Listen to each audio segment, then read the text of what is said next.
When it comes to making a fighter, one of the first choices you have to make is to choose a fighting style, so let's talk about all of them.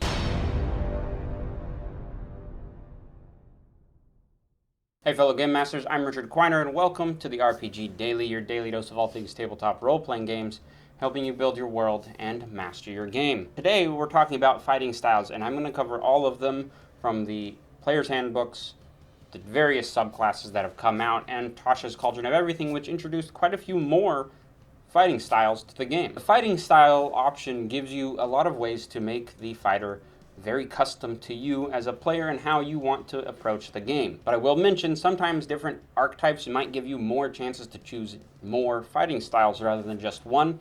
When that is the case, you can only pick one fighting style once. They do not stack, so don't go picking archery twice because it doesn't work that way. Now let's get into it because there's a bunch. First up is archery.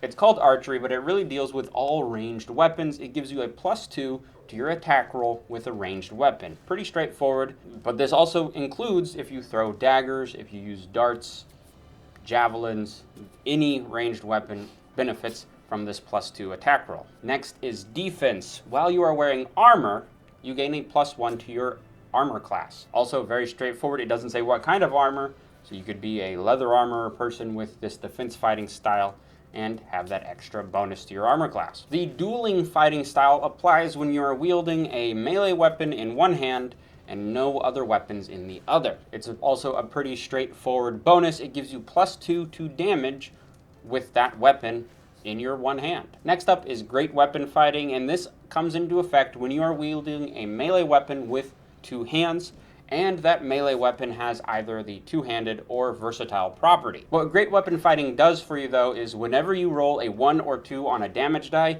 you can re-roll that die, but you must use the new roll. The only real downside is if you had rolled a 2 and you re-roll it and you get a 1 instead. That's embarrassing. Next up is protection fighting. Protection fighting comes into play while you are in combat if you are wielding a shield. How this works is if you are in combat and you see a creature attack a target that is within 5 feet of you, that is not you, as your reaction you can impose disadvantage on that creature's attack roll. This is kind of like you putting your shield in the way and you're protecting your ally or whatever that creature is. Next up, the fighting style is two-weapon fighting. What this one does is remove the penalty for using a offhand weapon. When you are in combat using a main-hand weapon and an offhand weapon, if you make an attack with your offhand weapon, you can also add your ability score modifier to the damage roll of that offhand weapon. This is normally not the case.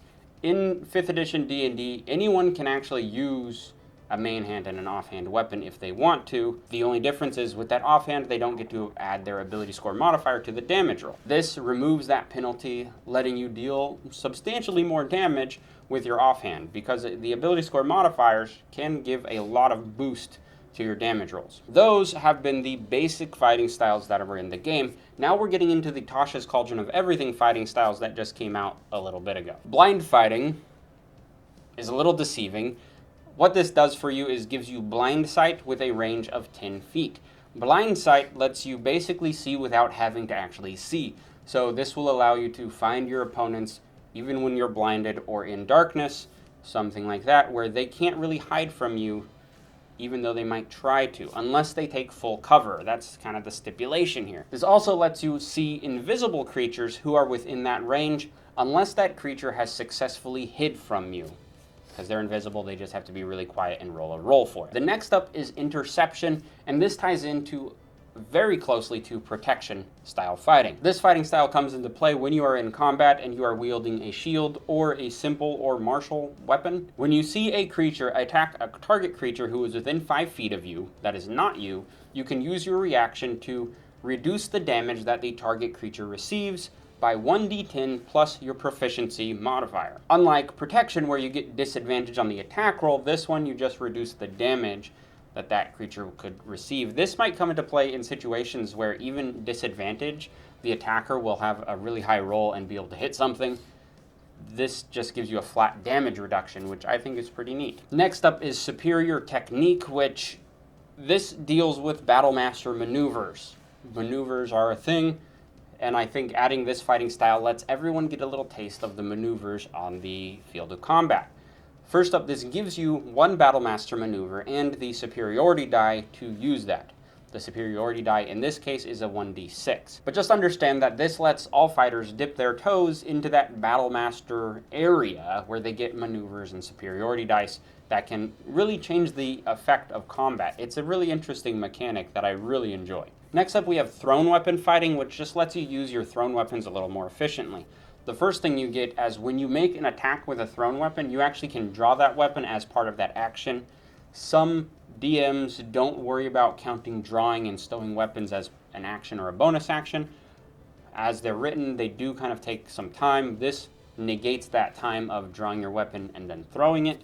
It also lets you do a +2 extra damage to your target when you hit them with that weapon. And the last of the fighting styles is unarmed fighting. This lets you be a little more powerful with your fists. The first bonus you get from this is instead of the usual unarmed strike damage, the unarmed strike now deals 1d6 plus your strength modifier of bludgeoning damage. This 1d6 is actually increased to a 1d8 if you're not wielding any weapons or a shield, meaning you're just there with your fists, but you can now deal 1d8 plus strength modifier of unarmed strike, bludgeoning damage. The other benefit of this fighting style is when you have a creature grappled at the beginning of your turn, you can deal 1d4 bludgeoning damage to that creature, kind of like giving them a bear hug, I guess, or just like a little punch to the head, that kind of thing. So I hope you can see, as we went through all those fighting styles very rapidly, you can see there's a lot of variety, and this is how you can start to make your fighter stand out from others.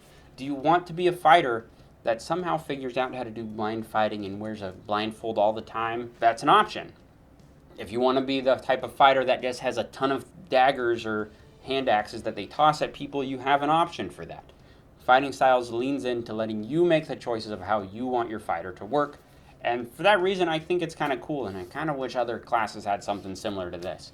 But that has been the Fighting Styles list. Let me know which one sounds like your favorite in the comments below. I'm not going to be ranking them. They all have their own purpose. If you like this video, please leave a like, and if you want, subscribe to the channel. I would really appreciate that. Also, if you want to talk D&D with a bunch of nerds, there's a Discord server. Link to that is in the description, where we just talk D&D and post memes. It's a good time. If you want to support the channel in other ways and score yourself some cool miniatures, check out my Etsy shop. The link is in the description. I post new listings every day, so you can find a miniature that works for you, and I will send it to you. If you use the code RPGDaily10 on checkout, you will get 10% off of your order. So make sure you check that out. We got some good ones. Like there's a Tiamat. Anyways, all that being said, I've been Richard. Thanks for watching.